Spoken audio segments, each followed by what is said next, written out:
বন্ধুরা, বাংলা বিশ্ব চ্যানেলে আপনাদের সবাইকে জানাই স্বাগত।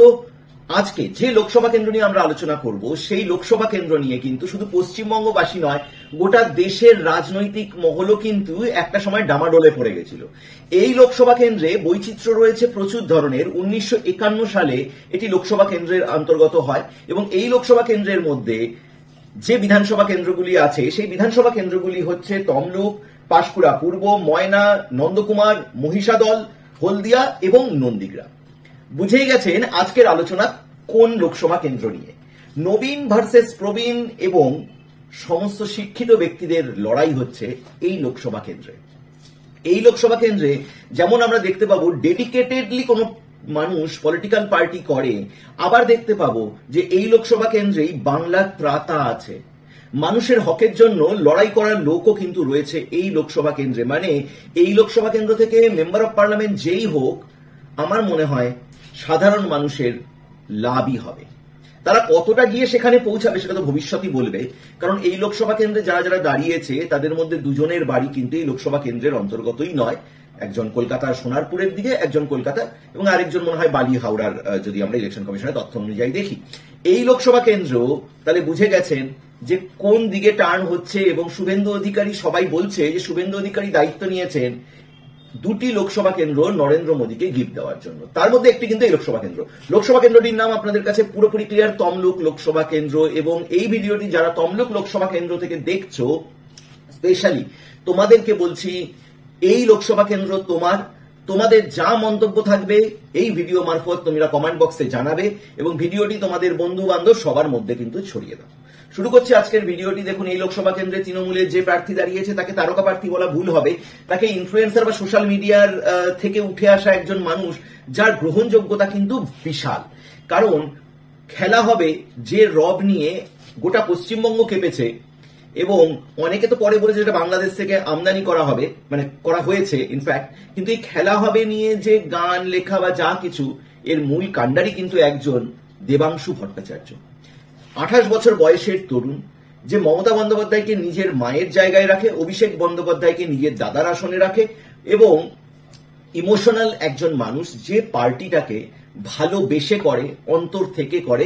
অ্যাটলিস্ট পরে কি হবে এমপি হওয়ার পরে, বা আজ থেকে 10 বছর পরে দেবাংশুর ভবিষ্যৎ কি হবে, করাপ্ট হবে কিনা, সে তো ভবিষ্যৎ বলবে। আমরা কেউ জানি না যে আজকের নেতা কালকে গিয়ে কি হবে। কিন্তু আজকের ডেটে এ বিষয়ে কোনো অসুবিধা নেই বলতে যে দেবাংশু খুব ভালো একজন ক্যান্ডিডেট টিএমসি। দল যাই করুক, অনেক সময় কিছু ক্যান্ডিডেট খুবই ভালো হয়ে ওঠে।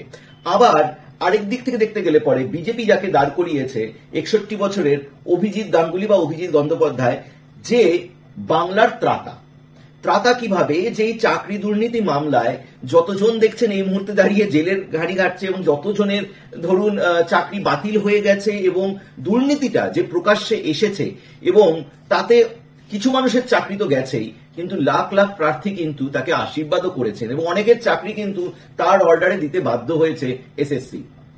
সেই ত্রাতা অভিজিৎ গাঙ্গুলিও কিন্তু এখানে কিন্তু ভোটের লড়াইয়ে কান পাতলে শোনা যাচ্ছে দেবাংশু ভালো ক্যান্ডিডেট, কিন্তু ভোটের লড়াইয়ে এগিয়ে রয়েছে প্রচুর অভিজিৎ গাঙ্গুলি। কোন কোন ফ্যাক্টরে অভিজিৎ গাঙ্গুলি? কারণ অভিজিৎ গাঙ্গুলিকে এই লোকসভা কেন্দ্রে দাঁড় করিয়ে দিয়েছে শুভেন্দু অধিকারী।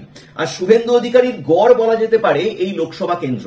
কারণ এই লোকসভা কেন্দ্র কিন্তু একটা সময়, মানে যদি আমরা ধরি 1951 সালে লোকসভা কেন্দ্র প্রতিষ্ঠিত হওয়ার পরে 1980 থেকে 1996, মানে 1980 টু 1996, দীর্ঘ 16 বছর এখানকার কিন্তু মেম্বার অফ পার্লামেন্ট ছিলেন সত্যগোপাল মিশ্র, এবং তিনি সিপিএম এর। ঠিক 1998-এ হালটি ধরে একসময় সিপিএম এর ত্রাস বা বাকি পার্টিকে নাকে দড়ি দিয়ে ঘোরাতো লক্ষণ শেঠ। লক্ষণ শেঠের হলদিয়া বলা হতো, হলদিয়া ওঠানামা করে লক্ষণ শেঠের কথায়। সেই লক্ষণ শেঠের দুর্গ 1998 টু 2009, তারপরে এই দুর্গের পতন কিন্তু করে দেয় শুভেন্দু অধিকারী। শুভেন্দু অধিকারী 2009 সালে এই 3 বারের সাংসদ লক্ষণ শেঠকে গোহারাভাবে হারিয়ে তাকে বিচ্যুত করে দেয়, এবং তারপরে 2014 সালেও শুভেন্দু অধিকারী জেতে। কিন্তু 2016 সালে মমতা ব্যানার্জি তাকে ফিরিয়ে নিয়ে আসে বিধানসভায়, যার জন্য তিনি নন্দীগ্রাম থেকে জিতে যায়, সেটা আমরা সবাই জানি। এবং 2019-এ যখন আবার উপনির্বাচন হয়ে ওঠে, সেই সময় এই সিটটি কিন্তু শুভেন্দু অধিকারীর ভাই দিব্যেন্দু অধিকারী এই সিটটি থেকে জেতে।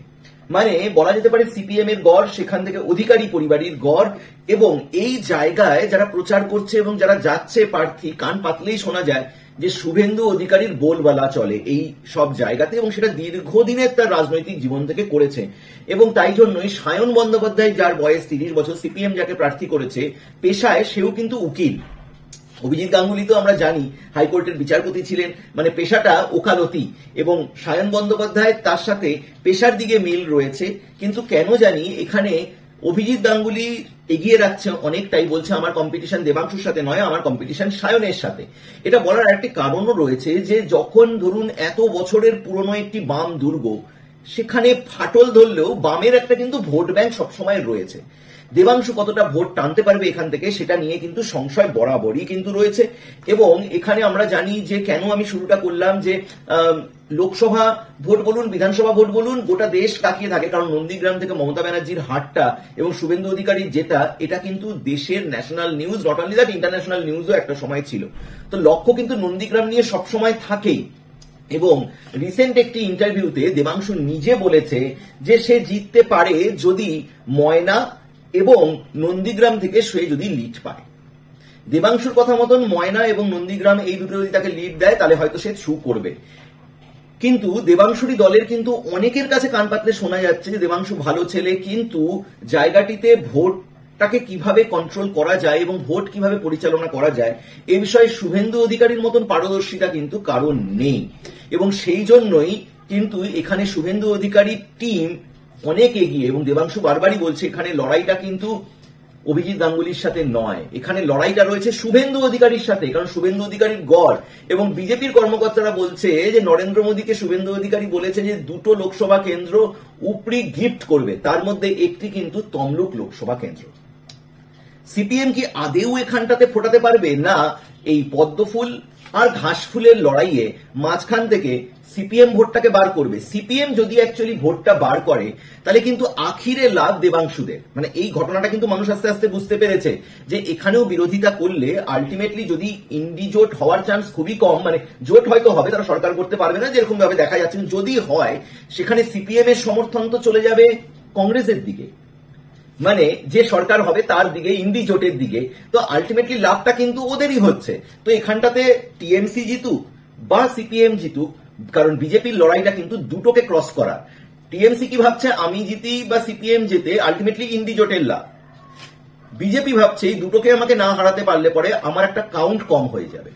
তো মজার এক ক্যালকুলেশন। এবং এছাড়াও ছোট ছোট দল কিছু কিছু ভাবে এখানে কিন্তু দাঁড়ায় এবং তারাও কিছু সংখ্যক ভোট কাটে, কিন্তু মেজর ভোট কাটবে হচ্ছে সিপিএম, সায়ন, মেজর ভোট কাটবে হচ্ছে দেবাংশু এবং অভিজিৎ গাঙ্গুলি। ত্রিপক্ষ লড়াইয়ে প্রবলেমটা এটাই হয়, কারণ দেখুন এটা মানতে হবেই দেবাংশুর একটি ফ্যান বেস রয়েছে, সেখানে দেবাংশু অনেকটা এগিয়ে বলে আমার মনে হয়। আবার অভিজিৎ গাঙ্গুলি যেভাবে বাংলা ত্রাতা এবং এই এরিয়াটি যেহেতু পুরোপুরি শিক্ষিত মহল এবং এখানে কান পাতলেই বিভিন্ন বাড়ির মানুষেরা শিক্ষক হওয়ার স্বপ্ন দেখে, ছেলেমেয়েরা কি করে পরীক্ষা দিয়ে এসএসসি ক্লিয়ার করব এবং সেই দিকে তারা নজর রাখে। সেখানে শিক্ষায় দুর্নীতিটা কিন্তু একটা বিশাল বড় জায়গা, এবং সেই দুর্নীতিটাকে চোখে আঙ্গুল দিয়ে ধরিয়ে দিয়েছে কিন্তু অভিজিৎ গাঙ্গুলি, সেই জন্য সেও এগিয়ে। সায়ন বন্দ্যোপাধ্যায় যেহেতু অনেক পুরনো গড়, 2009-এর আগের গড়, সেই জন্য তার একটা ভোট ব্যাংক, ইয়ং ছেলে, শুনছে সবাই, ঠিক যেরকম সৃজনের ক্ষেত্রেও শুনছে নতুন বলে একটা ভোট ব্যাংকের সমীকরণ কিন্তু সেখানটাতেও রয়েছে। তমলুকে কে ফুটবে আর কে ফুটবে না, কি হবে সেটা কিন্তু আপনারা কমেন্ট বক্সে জানাতে ভুলবেন না। আমার হিসাবে মন বলছে দেবাংশু ভট্টাচার্য, কিন্তু ওভারঅল ক্যালকুলেশন কিন্তু বলছে অভিজিৎ গাঙ্গুলি। আপনাদের কি মনে হচ্ছে কমেন্ট বক্সে জানান যে এই তমলুক লোকসভা কেন্দ্র থেকে কে জিততে চলেছে 2024-এ। চোখ থাকুক বাংলায় বিশ্ব চ্যানেল।